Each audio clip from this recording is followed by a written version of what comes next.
Selamat pagi teman-teman, mari kita baca kembali. Kalau kita masih semangat mendengarkan kebenaran firman Tuhan, mari kita baca di dalam Matius pasal 25 ayat 1 sampai 46.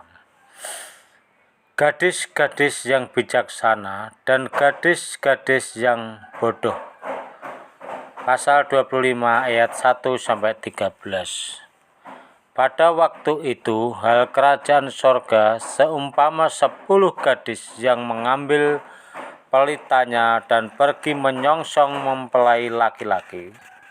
5 diantaranya bodoh dan 5 bijaksana.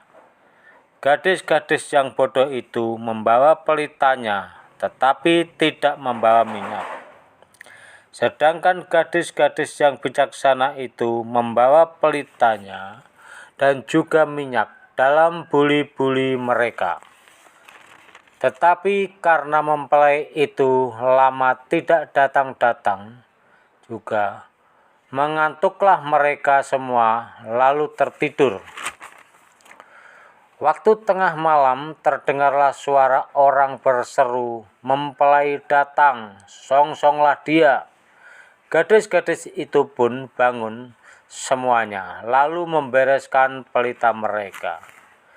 Gadis-gadis yang bodoh berkata kepada gadis-gadis yang bijaksana, "Berikanlah kami sedikit dari minyakmu itu, sebab pelita kami hampir padam."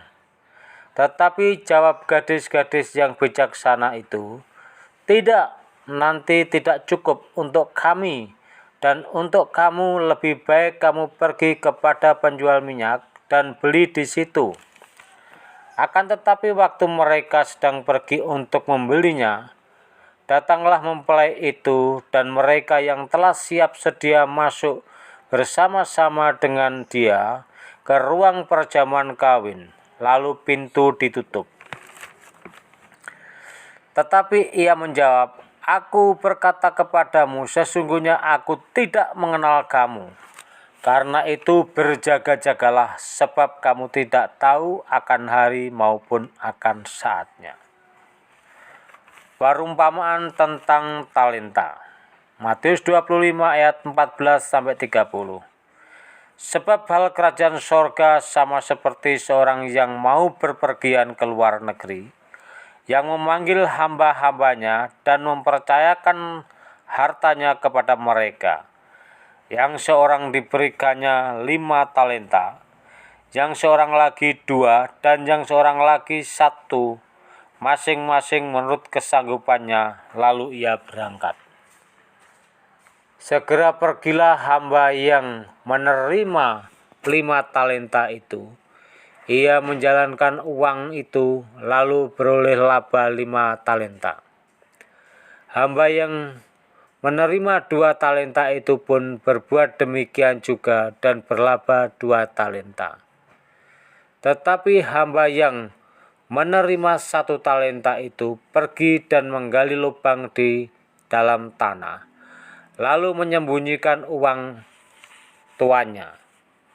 Lama sesudah itu pulanglah tuan hamba-hamba itu, lalu mengadakan perhitungan dengan mereka. Hamba yang menerima 5 talenta itu datang dan ia membawa laba 5 talenta.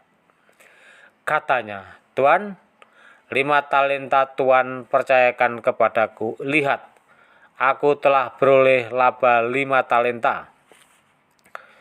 Maka kata tuannya itu kepadanya, "Baik sekali perbuatanmu itu, hai hambaku yang baik dan setia. Engkau telah setia dalam perkara kecil.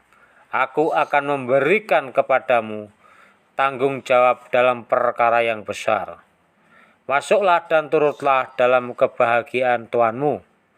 Lalu datanglah hamba yang menerima 2 talenta itu. Katanya, "Tuan, 2 talenta Tuan percayakan kepadaku. Lihat, aku telah beroleh laba 2 talenta." Maka kata tuannya itu kepadanya, "Baik sekali perbuatanmu itu, Hai hambaku yang baik dan setia, engkau telah setia memikul tanggung jawab dalam perkara yang kecil. Aku akan memberikan kepadamu tanggung jawab dalam perkara yang besar. Masuklah dan turutilah dalam kebahagiaan Tuanmu. Kini datanglah juga hamba yang menerima 1 talenta itu dan berkata, Tuan, aku tahu bahwa Tuan adalah manusia yang kejam, yang menuai di tempat di mana Tuhan tidak menabur dan yang memungut dari tempat di mana Tuhan tidak menanam. Karena itu, aku takut dan pergi menyembunyikan talenta Tuhan itu di dalam tanah. Ini terimalah kepunyaan Tuhan. Maka jawab tuannya itu, hai kamu hamba yang jahat dan malas.